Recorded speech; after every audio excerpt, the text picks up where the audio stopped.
concentration, or the lack of concentration, compassion, empathy. These are all things that we struggle with. Why does it even matter? I mean, you could live your whole life without being particularly good at concentration, but maybe you'd like to be able to concentrate better, to focus on your work. If that's of interest to you, listen to this great episode with Dandapani.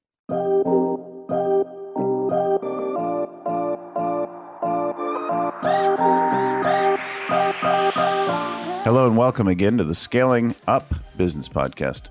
I'm your host and scaling coach, Bill Gallagher. So on the show with me today is a newer friend, but I suppose one that has developed for a few years now, spoken at a number of business groups and conferences that I've been at, and is a lovely human being to be around. Dandapani is on the show today. We're going to talk about focus and empathy and compassion. And I noticed that the CEOs and leaders that I work with at all size companies, and I noticed certainly with the guy in the mirror, that focus, compassion, empathy are all things that I struggle with at times and make me a better human when I work on them, and ultimately make me more effective. So I'm happy to have this topic. You can hear I'm excited. I'm going to talk about not let Dandapani, welcome to the show. Thank you, Bill. It's nice to be on here. Thanks for having me on your podcast. So guys, Dandapani is a Hindu priest. He's an entrepreneur today. He was a monk for 10 years, but he has a background in electrical engineering. And then he studied under a Hindu guru in Hawaii. I'll let him talk a little bit. He lives in New York. He joins me from New York today, and he works around the world with groups like YPO and EO and business corporate groups and that kind of thing on this topic. And I understand now you're building a sanctuary retreat or something in Costa Rica. Yeah, that's correct. Yep. Mm-hmm. My wife and I have a 33-acre parcel of land close to the beach in a town called Nosara in Costa Rica. And we're creating a retreat center, a spiritual sanctuary with a botanical garden. So we've been developing that for the last few years and planted 1,500 trees already, and be planting quite a few more thousand in the coming years.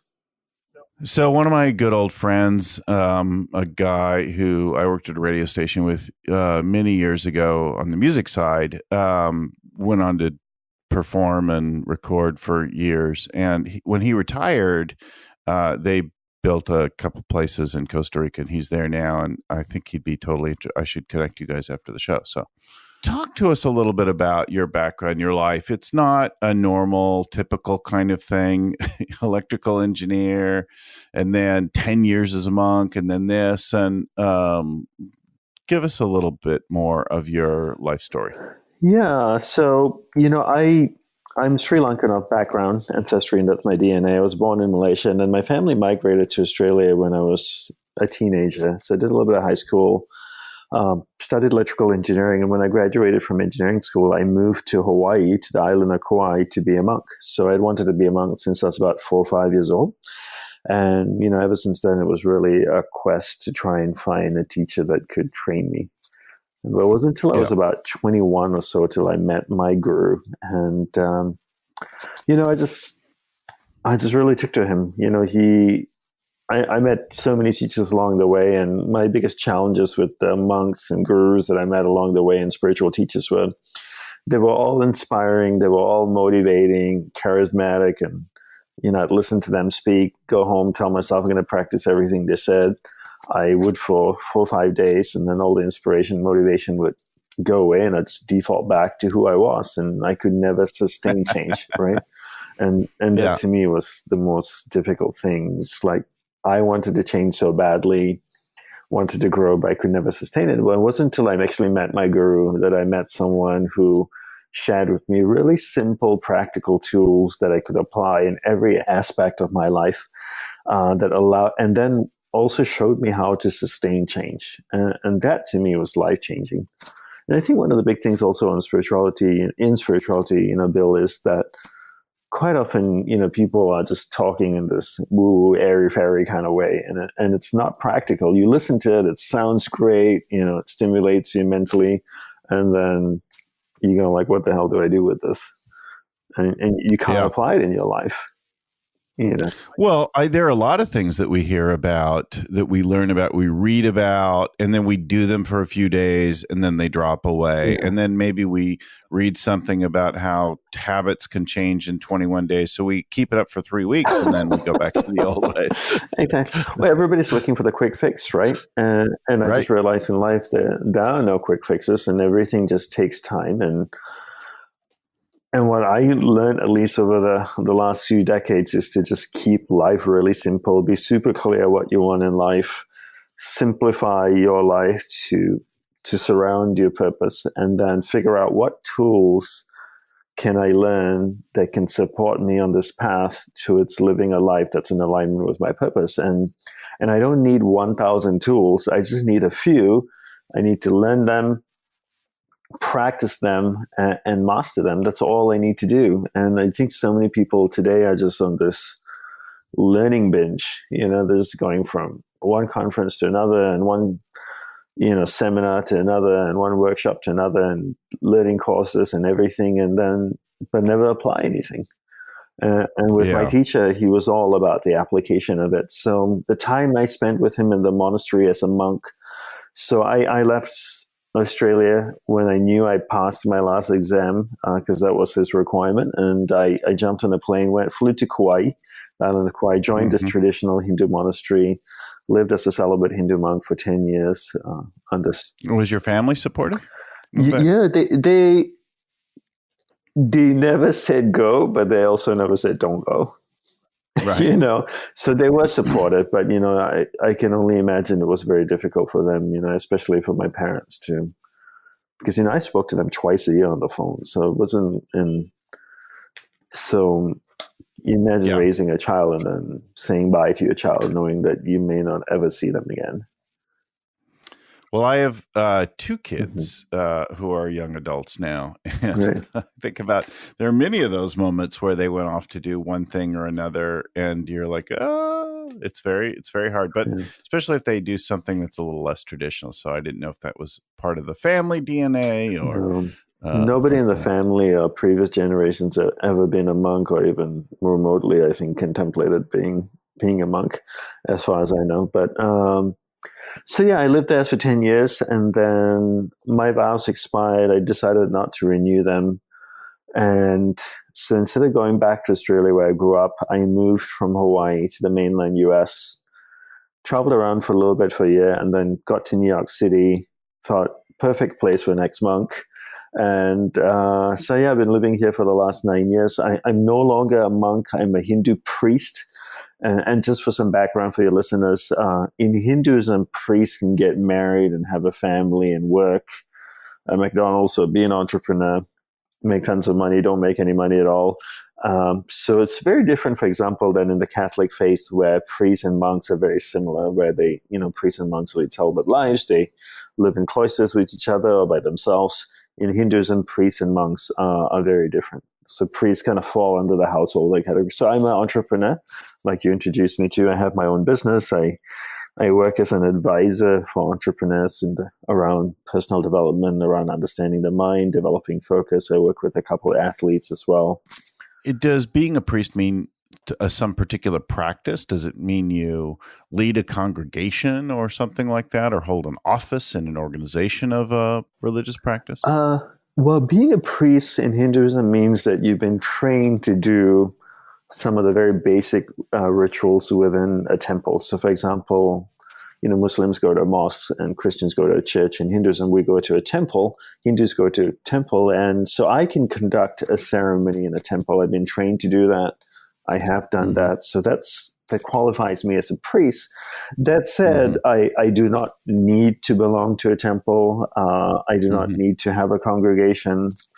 I know priests that are freelance priests, Hindu priests, that get hired to do ceremonies and things like that. So so my wife and I are building the spiritual sanctuary in Costa Rica, where we'll also create a temple there where I'll perform ceremonies and continue to teach and do That's what I'm cool. doing. Yeah. Well, it's just like Kauai, Mhm. right? In like a remote place in Kauai, um, and then New York City are vast, and Australia, Kuala Lumpur, like those are all really different places. They're very different. Yeah. In the Seem to be world, right? heading east from where Right. I And thought. now you have one child, right? Yep. And I have a daughter, turned 7 months yesterday. Yeah. right. Nice. Yeah. So let's talk about the first idea here, right? Focus. We struggle with focus. I'm like many people, not everyone that I work with, but many people struggle with focus. We can't pick one set of priorities for the quarter, for the day. We have trouble staying on task for things. And then in this modern day, there's more things bombarding us. Talk to us about that world. Yeah, no, it's definitely a big topic to me and something that I've been speaking on for quite a few years now. And I've actually just written a book, and will get published soon. And it's titled "Unwavering Focus." At least that's the current title of the book. But the whole concept here in the book is that I start by saying that the reason most people struggle to concentrate is because we've never been taught how to concentrate, and second is we don't practice it. Right. So, Bill, if you look back at the time when you were growing up and you were in school, did you ever have formal classes on how to concentrate every day? Like you had classes on math and science and geography? Probably not, right? Not so much, right? But you probably got told to concentrate at some point in your life. Whether it's a teacher or a parent looking at you and going like, "Hey, Bill, can you just focus for a second?" And this happens a lot, right? So people tell people to concentrate. Parents tell children to concentrate. Business owners tell their teams to concentrate, but we don't show them how to. So it's almost like if I go up to a person named Joe, Joe does not know how to play the piano, and I say to Joe, "Joe, play the piano." He's going to look at me and go, "I don't know." So the first step in getting Joe to play the piano is to teach him how to play the piano. And then the second step is to get into practice, because you become good at what you practice. And most people can't concentrate because they've never been taught how to concentrate, and they haven't practiced. And I know a lot of your listeners are business owners and CEOs and leaders and stuff. And, I would love for your listeners to ask themselves, have you ever said to your team, to your company, "Hey, we have this project coming up. It's due in 2 weeks. It's really, really important. We need everybody to focus." And if you have said that in the company or as a leader, then the big question you need to ask yourself is, have you ever taught your team how to focus? Because you can't tell someone to do something if you've never taught them how to do it. Or if you don't know how to do it yourself. Or if you don't know how to do it yourself. Exactly. Right. And then it's not enough just to teach your team how to concentrate, but what's also important at this point, after that, teaching them is getting them to practice it. Because if you don't practice it, you're never going to be good at it. And that's where it just all falls apart. I think in the home, in people's personal life, in the business, we're never taught and we never practice it. And then we struggle. And that said, Bill, I think there are some people that, naturally can't concentrate because there's some kind of physiological imbalance or something like that. And I don't understand. That's not a world I know very much about. But I would like to say that most people can't concentrate is because they've never been taught how to. Give us some practices or something about what does that mean to concentrate? What do you mean by that? How could we begin to practice that? Well, I take people through a very involved process. And, first by understanding how the mind works. We concentrate with our mind, so we have to understand how the mind works. Once we learn how the mind works, we can learn to harness it and we can learn to direct it. And then begins the process of concentration. And I define concentration very simply as the ability to keep your awareness on one thing for an extended period of time.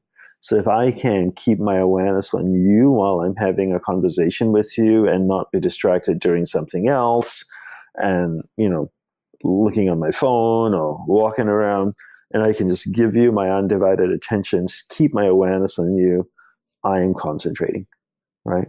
But as soon as I allow my awareness to drift away and get engaged with different things and people around me, then I'm getting distracted. And people are masters at distraction because that's what they practice all day. I always tell people the law of practice is a law I came up with, or I tell people anyway. It's practice doesn't have the ability to discriminate between what's constructive and what's destructive, right? So what I mean by that is whatever it is you practice is what you end up becoming really good at. So if you practice negative habit patterns, then you become really good at that. And if you practice something positive, you become really good at that. So if you practice distraction all day long, then you become really good at distraction. If you're constantly allowing your awareness to go from one thing to another, to another, to another, to shift around, to get engaged in so many different things, then that's what you're becoming really good at. And the more you do this, the better you become. And if you look at most people, they're like a squirrel, just jumping from one thing to another, and they do this all day long. And if you look at an average entrepreneur, right, it's 24 hours in a day. How many hours would you say, Bill, an entrepreneur sleeps a day? Well, some sleep on the low side, like 3 or 4 hours. Mm-hmm. And then the lucky ones, will sleep eight, right? So 8, but never more. Never more, right? I mean, eight's great, right? I mean, if I get 8 hours to sleep, I'm hit jackpot. And so it's just 8 hours. So that means they're awake for 16 hours a day. Now, in that 16 hours a day, the big question really to ask is, how often are they practicing distraction in that 16 hours? Right? Is it 3 hours a day? Is it 8 hours a day? Is it 12 hours a day? Mm-hmm. And if it's 10, 12 hours a day, imagine if you were practicing something 10, 12 hours a day, 7 days a week. After 6 months, what would you be good at? The distract. So you could argue, right? Like, I know there's a time and place for the sort of the distracted behaviors that I have. When are those times and places? I'm really curious. Well, no, I'm going to argue for it, but I'm also going to support it, right? Yeah. So I know that the sort of random connections that I make are part of what makes me an idea monkey. And I generate new ideas. The problem is a lot of the ideas are useless, and then I have to actually implement some ideas. But if I allow a certain amount of time for just randomly looking at a whole bunch of different news or websites or things like that, that is sort of part of my overall creative process. And there's some unconscious thread behind them, but that generates something. The distracted stuff of where, like, I'm not focusing in a conversation, or I can't stay on task when I am, doing something I need to do, seems to be a problem. Or when I'm like, oh, I'm bored. I haven't done it in this conversation, but I'm bored with something. I'm bored, but I'm going to look down at my phone. Right. I'm bored, so I'm going to check my social media. That's certainly the alerts, like learning to turn off all those things. I keep tuning and improving the alerts. Like, I don't really need to see that now. I have refined those kinds of things more and more, and I continue to do that because they seem to add themselves back in. But a couple of points here, right? One is that you can choose to focus on being on social media. So you talked about going online and browsing websites just to get ideas and different things. So I do that from time to time. Sometimes I want to take a break from what I'm doing, and I'll just grab my iPad and sit on the couch and say, you know what, I'm just going to go on YouTube now and just watch videos for 15 minutes, right? But I have a fixed time period, right? So I allow then YouTube to take my awareness on a journey through the internet and let them show me stuff, obviously within a particular area. But if for some reason YouTube takes me and starts showing me videos I don't want to see, I make the conscious choice, I don't want to go there. And when my time is up, I say, that's it. I stop. I'm not going to do this. For my 15 minutes is up. So that way it's a controlled environment. But if you look at the typical person, their whole day is just driven by people and things around them. So no matter what's happening, whether it's notifications on the phone, on your computer, someone talking to you, someone interrupting you at work, people work in office buildings that have open floor plans. People are constantly interrupting each other, going up to each other, saying hi. Hey, did you watch the Game of Thrones on Sunday? Did you see what happened? And so it just becomes a mess. Productivity plummets, efficiency plummets. And it's so interesting because so many companies I talk to, and most of the people I know are entrepreneurs. And I don't know one entrepreneur that doesn't want to make his business more productive or more efficient. Is that a fair statement? Yeah. Right? Yeah. Everybody wants to, right? But at least in a general direction, even if they don't have a clear goal. Right. It's a general intent, right? Because they know if they can be more productive and more efficient, the business would do better. But where I think most leaders, most business leaders, most entrepreneurs are not seeing, completely blinded, is they don't realize that the one thing that they can do, they can create the most massive shift in their business, is actually teaching their teams how to focus. So much time is wasted in inefficiency because, and productivity because people can't concentrate. They're so distracted. So you're not training people in the most basic tools, yet companies would pay thousands of dollars to send them on seminars, on retreats, and, learning programs, but you're not teaching them the fundamental basic things, how to stay focused on one task for an extended period of time until you make that conscious choice that you're done with this and you're ready to switch to something else. And if companies can teach their teams how to do this and help them to practice being concentrated, productivity and efficiency would just soar through the roof. And not only that, right? Those are only a couple of the benefits of concentration. And there's so many benefits that would come as a byproduct of people being able to stay focused. So when I was very young, my parents were fun, interesting, hippie sort of parents, and they took me to a TM thing, and I got a mantra, but they didn't then say, well, you should meditate so often or use that in some way. Just, it was like a kind of a one-off experience, but it did stay with me. And I did remember to use it from time to time when I needed to calm down or center or that kind of thing. And then as an adult, I've gone through different things, and I've done a lot of work around mindfulness and body awareness and thinking about where but that, I don't know that that's very common or normal for a lot of folks. What are the practices that you would recommend our listeners do to begin to manage their awareness and concentration? Well, I would say the first thing is download my online course on learning how to focus, which is coming out in a month. Only because, I really don't know I don't know of anyone out there who's actually teaching you how to concentrate. You can go online and find tons of courses on meditation. I also have a course on meditation. I would not recommend that to your listeners. No. And the reason I don't recommend that to your listeners, because what comes before meditation is concentration. You cannot meditate unless you can concentrate. Because if you're so distracted and you go and sit down and you close your eyes, what do you think your awareness is doing inside of your head? It's bouncing around. It's no different, right? So the first step is to learn to concentrate. Once you can concentrate, you can meditate. And a lot of people have the wrong idea about all of this, right? They think, okay, my life is so chaotic. I'm all over the place. I need to get some sort of centeredness. I need to get focused. So let me take up a meditation practice. It's actually the total wrong approach. You don't meditate to concentrate. You concentrate, then you meditate. So the first step is really learning how to concentrate.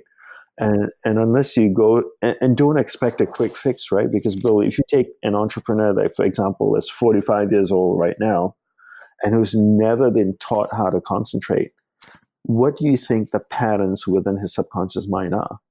They're probably of a distracted nature, unless he naturally has a natural gift to concentrate. But most people are fairly distracted. And if they've been practicing distraction for the last 45 years, then you have to understand that the habit patterns, the patterns within the subconscious mind are distracted in nature. So in learning to concentrate, it's going to take a while now to actually learn to create new patterns and new ways of thinking and new ways of learning to focus awareness and keep it on one thing at a time. So this process could take months, a year, or 2 years. And it really comes down to how badly you want it and if you're going to stick with it. So for me, learning to concentrate is the first step. Then you can explore everything else, meditation, whatever. So how do I learn to concentrate? I can share with you some basic things, but again, like I said, to listeners, practice. But, ultimately, I would say, download my course or study with someone else, actually go through a process of learning, because, you can listen to something on a podcast, you can listen to a YouTube video on focus, and I have tons of it on my YouTube channel. It'll be helpful, but unless you go through a structured learning, it's going to be very difficult to make change.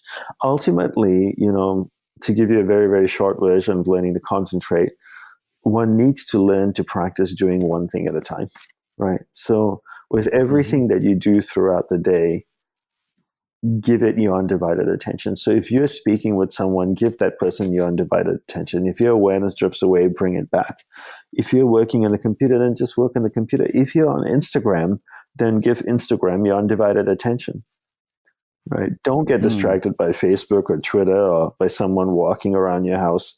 Give Instagram your undivided attention. Practice doing one thing at a time, because the definition of concentration, at least how I define it, is the ability to keep awareness on one thing for an extended period of time until I consciously choose to shift it to something else. And here's the key point, right, for people to realize, for your listeners to realize, Bill, most people do not decide to move their awareness. What determines how their awareness moves from one thing to another is an external source. It's either someone or something around them is triggering and pulling their awareness to the next thing. So let me see if I can map it back or connect that back to myself for listeners. So I'm having a conversation with you, and during the conversation, I notice things in my environment.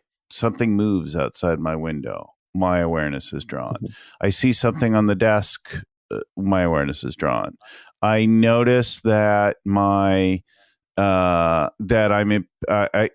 an idea on something you say, and then I leap forward, and then I stop listening, and then my awareness is onto my own thoughts in my head, but not into my ears to you.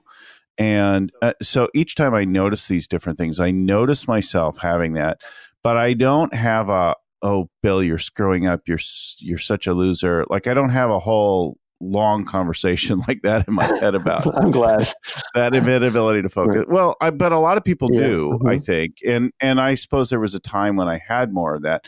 So I just go, oh yeah, look, I got distracted by the movement of the leaves and the wind just now.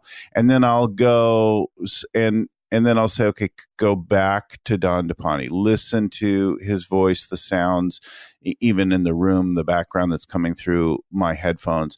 Go back to the conversation. So I'll say, so the internal conversation is like, oh, there, I got distracted. I wandered away. Come back. And it's really as simple as that. Oh, come back to that kind of thing. So the focus is go back to the conversation.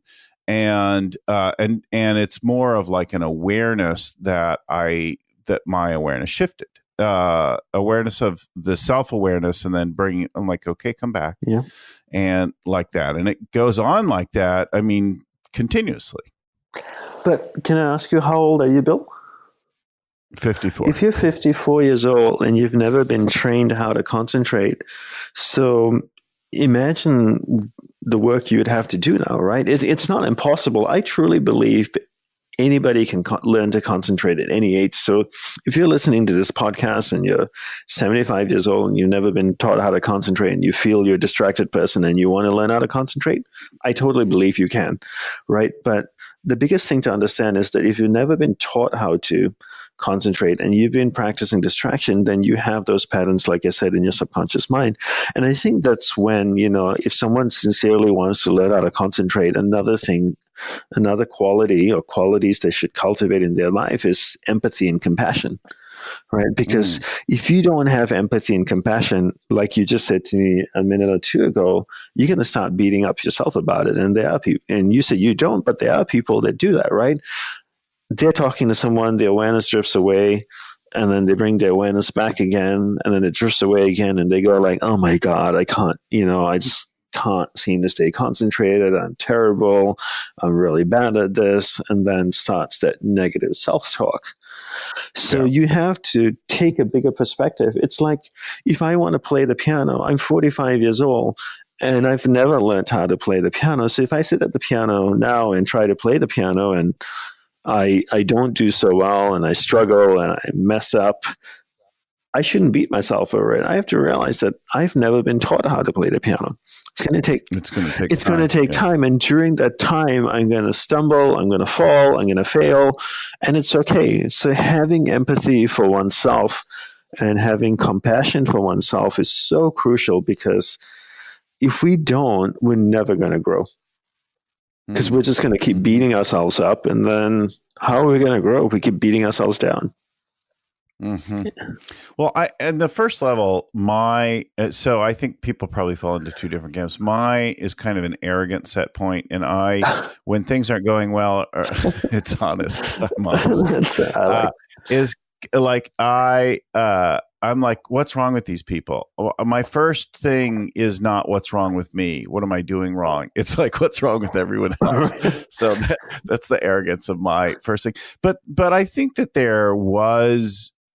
Less so today, but more often I had like an unconscious, beat up thing.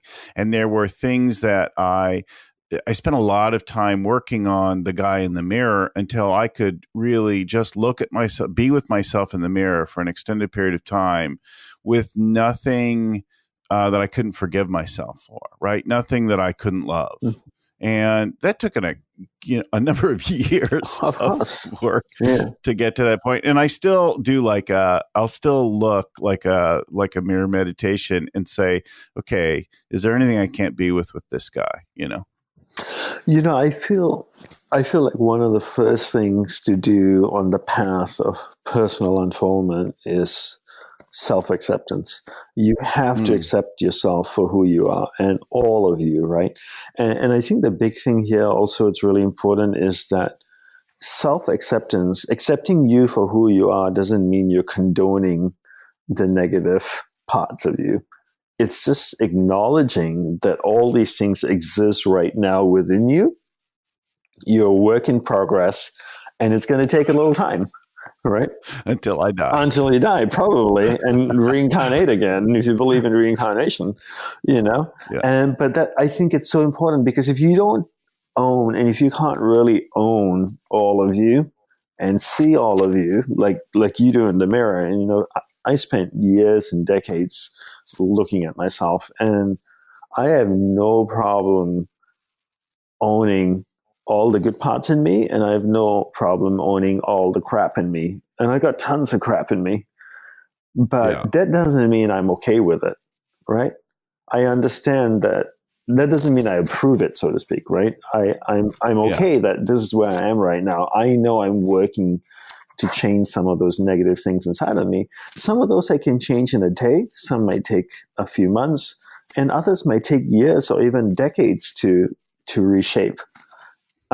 What I'm not okay with is not doing anything about it. That I have zero tolerance for, right? So I'm okay that they exist, because it took a while to create those negative things as part of my evolution, but I'm not okay with not doing anything about it.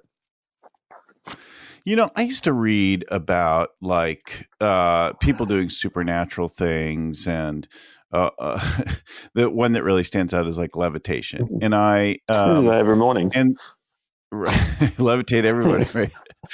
What do you think we And then learned I in would monk think, school? right, Yeah, exactly. it's that floating stuff. Right. And like the cartoon masters that just conjure stuff and they wave their arms around. Mm-hmm. And um and I would like take a course or do something. And really, if I'm honest, and I wasn't so much, I just had in the background like this hope that I would cease being human and cease having these human kinds of concerns. And then along the way, one day, it was actually there was a string of 4 or 5 things over a number of months that I realized, oh, I'm never going to be done. Like I'm going to be on this journey. I'm going to be climbing this mountain until I drop dead. And so I should just get interested and used to it. And that was, I think, where and I realized, oh, I like doing this work, whether it's a course or a workshop or a practice or a this or that. And finally surrendered to the whole thing. And there was an extraordinary amount of joy in the surrender to the process and the practice of things. And today, one of my company values is never finished. And I have this picture of this exercise guru named Jack LaLanne, who, was famous for doing extraordinary physical things until he died, until very late in his life. And rather than just retire on the couch and get a lazy boy chair and right.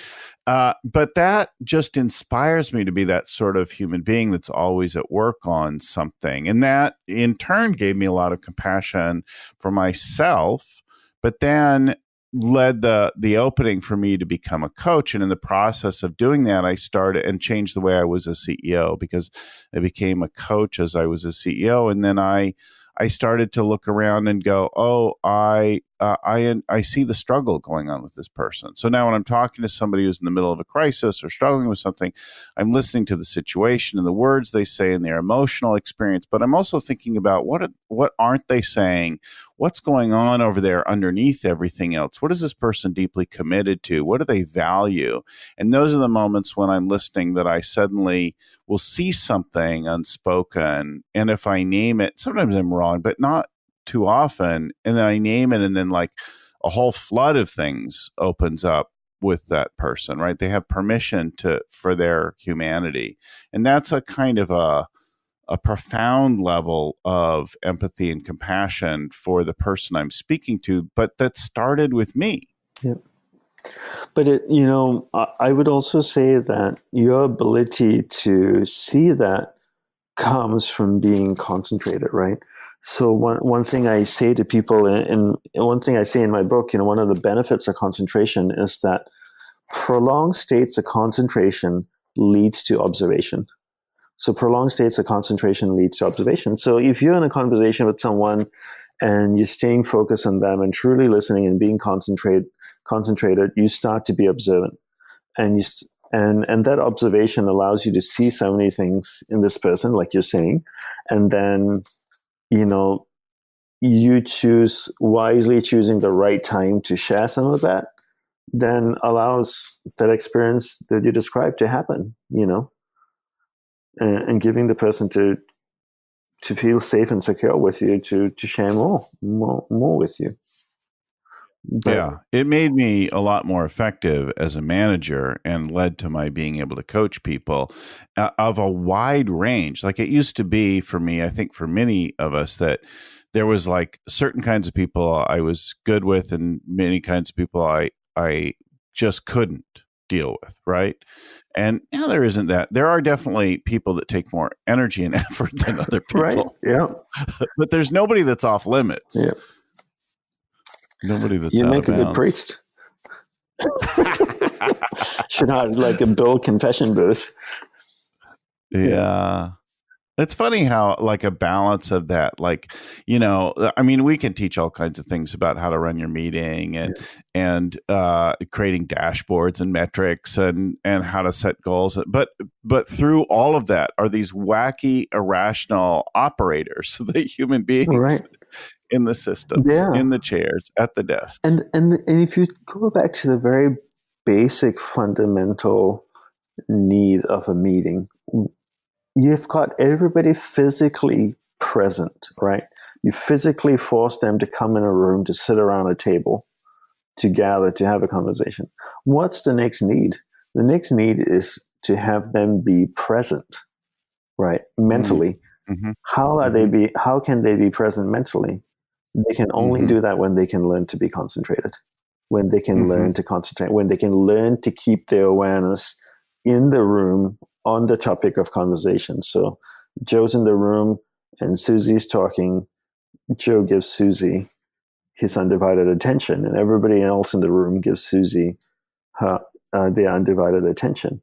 But if their awareness is drifting away, then they're physically present, which is not hard to do because all you have to do is turn up and sit in a chair to be physically present. But where's your awareness? So most of my teams now have two versions of that. They have one, put all your phones in a box.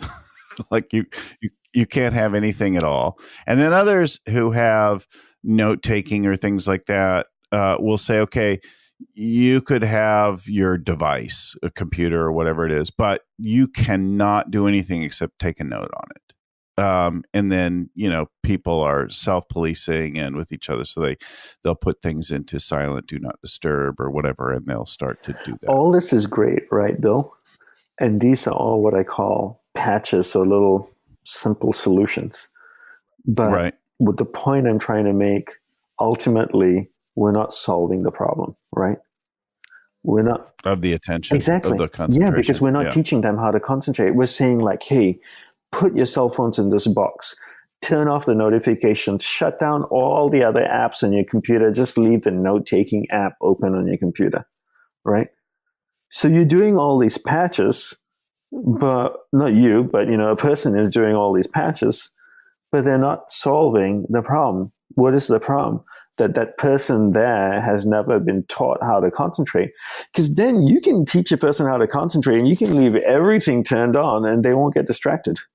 Because I was trained how to be concentrated as a monk, and this is what I do now, and I'm fairly decent at it, I have stuff on and I don't get distracted. I live in New York City, and that's the reason I actually came, Bill, one of the reasons I chose New York City is because when I lived in the monastery on Kauai, and you told me before, you've been to Kauai, right? I lived in Hawaii for years. Yeah, so you know what the islands are like, and Kauai is beautiful. So the monastery was up in the mountains. We were 4.5 miles in, 4.25 miles in from the beach. Beautiful location, 50-something acres, right on the river, waterfall, extinct volcano behind us. We monks would sometimes share teachings with some of the guests that come. And, the response I would often hear people say to me is that, well, it's so easy for you to be Zen. You live in a monastery in Hawaii. How hard is that? And I could never argue that. And I go like, you know what? You're right. And they would say like, oh, I live in London and I live in New York. I run a business. I live in Beijing. So now I'm an entrepreneur. Is that weird that a Hindu monk is told it's easy to be Zen? It is a little weird, right? But fair argument though, right? I couldn't really argue with that. It's like, yeah, you live in a monastery in Hawaii. I mean, like, okay, it's easier to be Zen.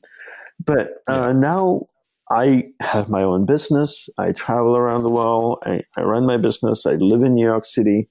But part of the reason of doing this is living here is that I want to show people that it can be done, that you can live in a city, you can run your own business, your own company, and still learn to be present, to learn to be concentrated, to be able to give everything that you do, every person you're with, your undivided attention.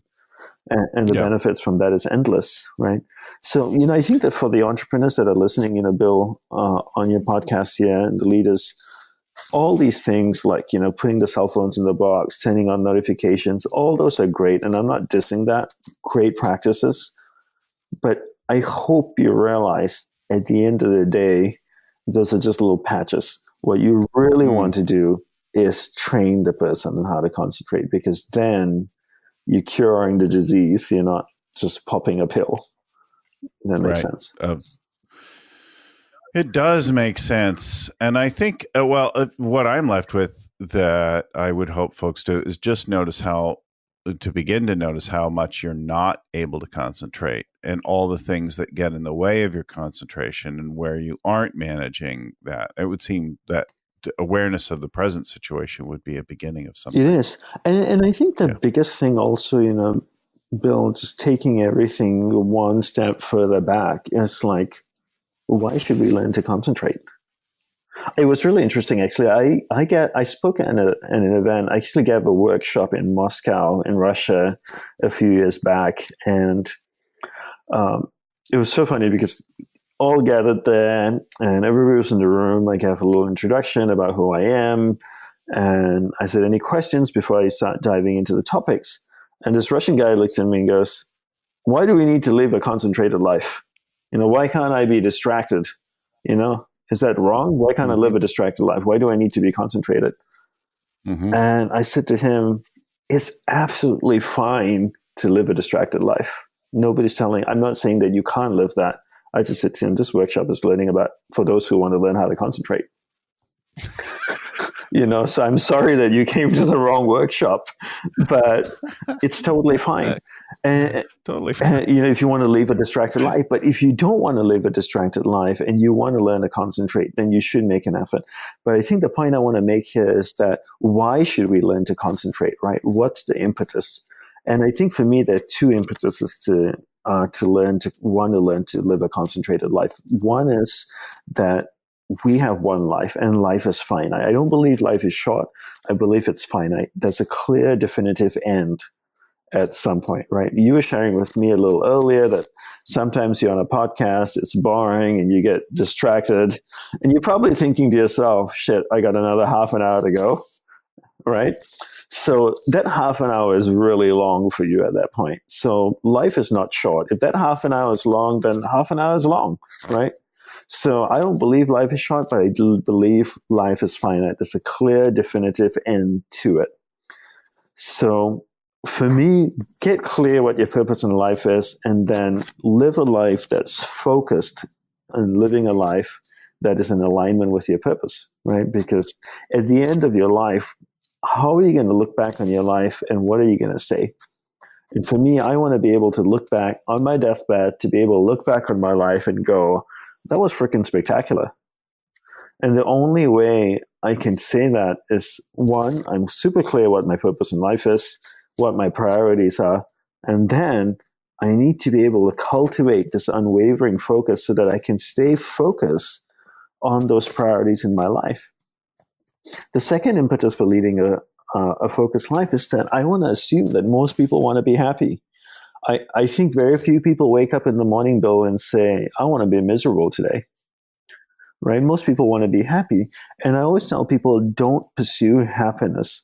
Rather pursue a lifestyle where the byproduct of that lifestyle results in happiness. So what is that lifestyle? That lifestyle is, when you design your lifestyle, you design the lifestyle based on the priorities in your life, who and what's important. How do you know what the priorities are? You need to be clear what your purpose in life is.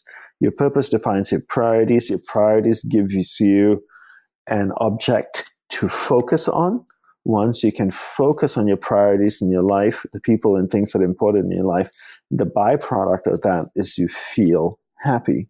So for me, I think the two greatest impetus for leading a focused life is that, one, we only have a finite amount of time on this planet, right?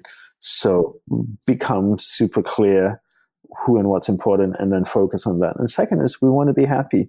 And the way to be happy is to stay focused on those people and things that you love. And here's the other thing, right? So if I love playing the guitar, this is something I'm passionate about. But if I can't concentrate, then I can't truly experience playing the guitar, right? If I love my wife and I want to fully experience being with her when I'm traveling, having a meal, going for a walk, then I need to be able to be present. I need to be fully concentrated so that I can be in the moment with her, so that I can fully experience her presence, or I can fully experience the presence of my daughter. Right? And the byproduct of that is I feel happy. right? And those are two great impetuses for why one should learn to concentrate. So it's probably a good place to draw our show to a close as we get into the why, especially because as you started to finish, just a whole bunch of openings for things. I mean, the immediate thing that came to mind is how many people that I work with that don't have a clue what their purpose in life is. And we've done a number of shows on that. So go just type purpose into either our website at scalingcoach.com or whatever. And we've done a number of shows with things, not just on business purpose, but on the purpose of your life. And that's a particular thing to get clear on that I think a lot of folks don't. I know you've asked people in your talks how many of them have an answer for what is the purpose of your life, and quite a few don't. So getting clear on that can make a difference. I'm like, I'm going to a 3-day workshop next week in the science of happiness with Jack Kornfield and others, and I'm super excited about that. And I want to direct folks to your website as well to go and download your courses and read more about this, because hopefully they're as engaged as I am in the conversation. That's dandapani.org. We'll put that in the show notes, but dandapani.org is where to get more information about Dandapani's work. And I have the course on concentration coming out in about a month on an app that I'm launching. So if you can stay tuned to that, it'll be announced on my website. And but I recommend just not just to sell my course, because I feel I've literally put 2 years into creating the content for this and writing my book, which we've turned into a course. Mm-hmm. So if someone's really serious about wanting to learn how to concentrate, it just takes you through a very systematic process of learning, and it's not a 21-day thing. No, it's a lifetime. It's a lifetime thing, exactly. Yeah. Dandapani, thanks for coming on the show today. Welcome, as Bill. always, to our listeners, we're here every week with a new recording on something related to scaling your business or the leadership required. And I thank you so much for being on the show today. Find us every week at wherever you get your podcast or at scalingcoach.com, where we have the whole back catalog of shows, plus all of our tool downloads, scalingcoach.com, dandapani.org. Thank you, Dandapani. We'll talk to everybody next week. Thank you, Bill. Special thanks to our original growth guru, Vern Harnish. This show is produced by Crystal Carson. The audio production is done at Podfly Productions. Audio editing is handled by Albert Burge, and the show notes are compiled by Ayn Kadina and proofread by Tim McGowan. If you got some value out of the show today, please share it with somebody else. You can like and subscribe it so that you get them every week. You can do that at iTunes, Stitcher, wherever you get, or you can go to scalingcoach.com, where you'll find not only this show, but all of the back catalog along with the show notes for all of them, and a download of our tools, a copy of the Scaling Up book. Just pay for the shipping and handling. Thanks again for listening, and keep scaling up.